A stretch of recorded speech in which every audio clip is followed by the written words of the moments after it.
it's your buddy Peace and Harmony with you here today, zooming in on a very interesting and important topic. This is highlighted by the author John Bradshaw in the book Healing the Shame That Binds You, and this is on a topic called the fantasy bond.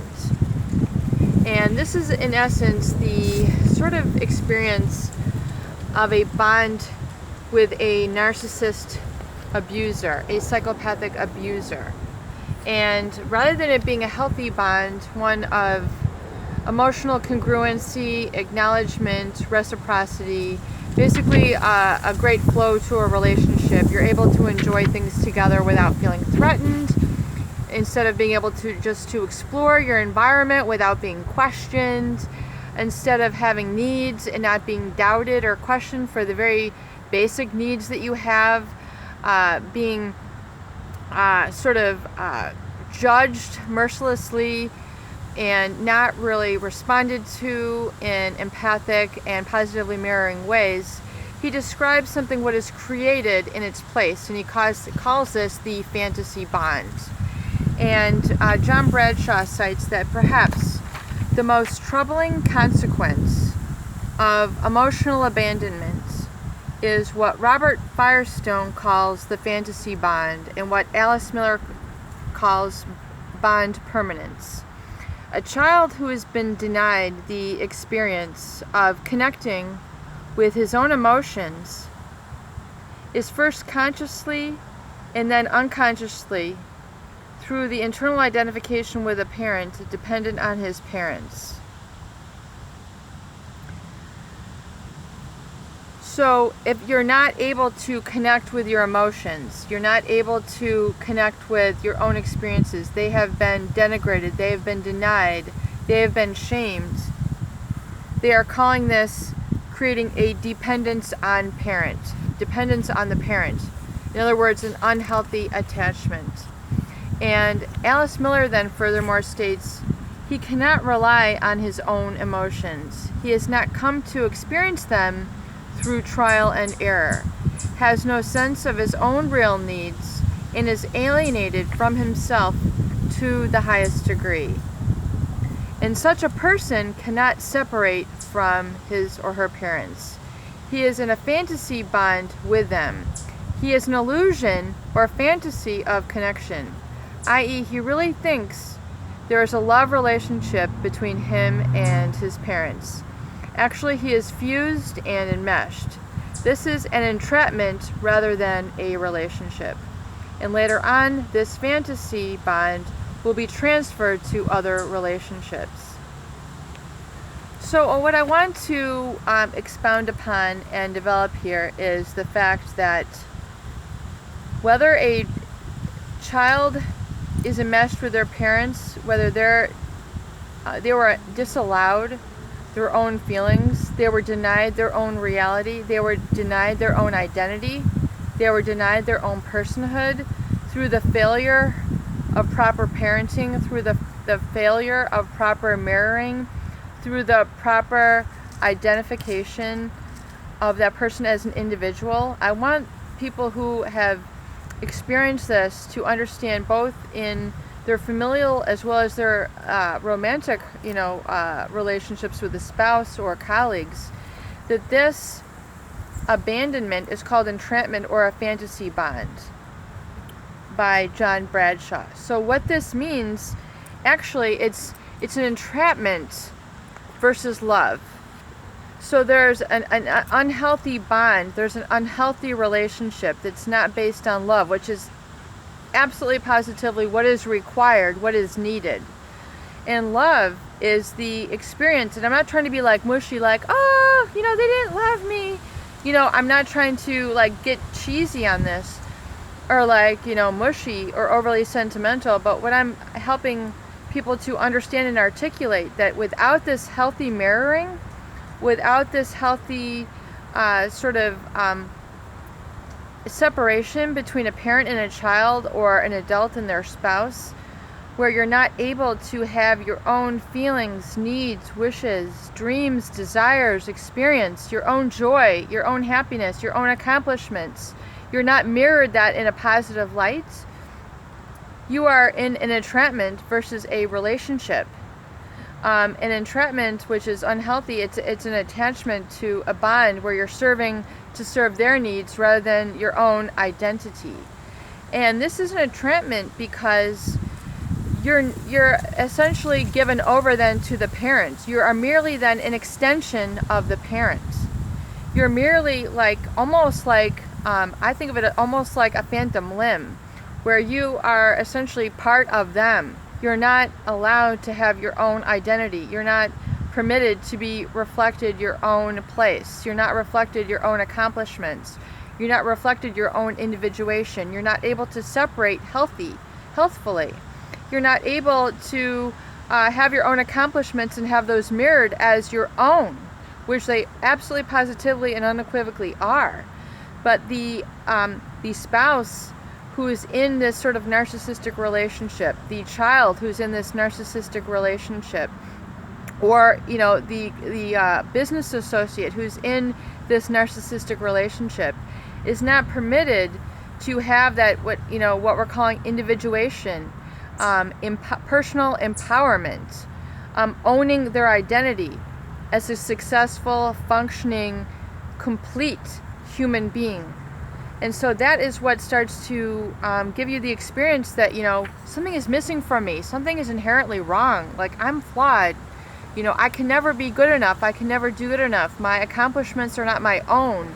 My victories are not my own. My joy is not my own. It's because of this sort of entrapment, this fantasy bond that is established or basically projected onto the victim. So they're made to believe that they're like this phantom limb to this parent, which they're not. You are your own person. You have all, you have your own discovery. You have your own joy in life to go and find and discover and experience and explore and live that adventure, through increasing your knowledge, through increasing your sense of adventure, that bucket list, things that you want to accomplishments, things that you want to explore, vistas that you want to look out on, experiences of awe and the mystic that you want to experience in your life. I mean, all these great things that are your drives and your desires that are personal and unique to you, you need to separate. You need to individuate. You need to become autonomous from that fantasy bond. You need to realize that narcissistic parent is not able to mirror effectively. The narcissistic spouse is not able to mirror effectively. They're not able to give you that congratulations. They're not able to give you that applause. They're not able to say, oh my God, that was amazing. Did you, that you were able to work through that you were able to land that job, you were able to land that account, that you were able to enjoy this incredible relationship that you found and attracted into your life. They're not able to mirror that to you. They're not able to give that to you. It's too scary for them. They're not able. They have an empathy deficit within their physiology. They're not able to. So once you can release them and let them go and say, whoa, that parent was just off their rocker. They were not able, they were in a whole nother mindset. They were in a whole nother thought pattern than myself. And that was essentially like a storm that passed. And now I'm able to enjoy life on my terms, and I'm able to surround myself with people who actually can connect with me and say, oh my God, we went fishing and we caught that 4-pound bass. And I can't believe I actually grabbed that thing with my hands. I actually reeled that thing in. Or, we went deep sea fishing in Florida and we're able to see these incredible, dolphins, or we were able to see these incredible, colorful fish off the coast of Aruba or the Dominican Republic, or, we had this incredible, just the most incredible, beautiful swimming off the island of Haiti in the Caribbean. So, all these experiences that you're able to witness and reflect with other healthy people who actually have empathy. There are people out there who have empathy. There are people who can reflect all the amazing things back to you. And those are the people you need to surround yourselves within your life in this healing journey. and let the people go, and realize that, and call them what they are, and let them go in love. I firmly believe in letting them go in love and not in judgment. They were not able to be there. They're not able to reflect that. So people who maintain relationships with a narcissist abuser, a psychopathic abuser, you have to understand, if you're going to maintain a relationship with them, they are not able to change. They're not ever going to change. And so if you are to live fulfilled, and if you are to live your empowerment and your identity, you need to live your empowerment, live your true identity, and surround yourself with people who remind you of who you are, who reflect back who you are. Surrounding yourself with people and experiences that serve you, that do not negate you.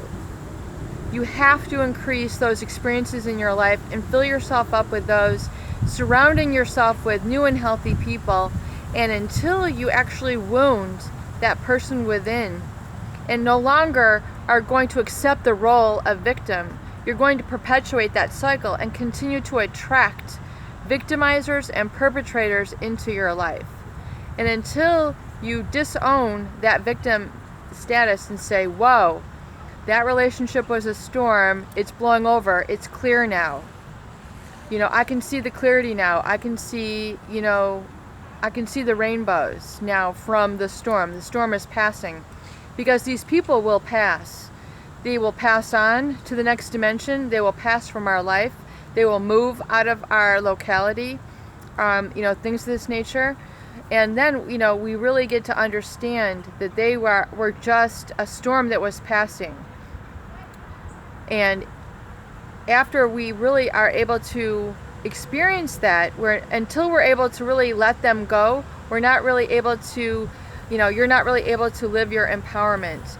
And instead, you're going to be stuck in that fantasy bond, which is not love. And love is being able to be humble, to be vulnerable, to be weak, and say, I am hurt here, or have emotion here, and have empathy here, and being able to really have a humanity and experience all that richness, which really the narcissist is missing. Peace and harmony with you here today. I hope this video helps. Please do share, and please subscribe for more great tools, videos, discussions, and support.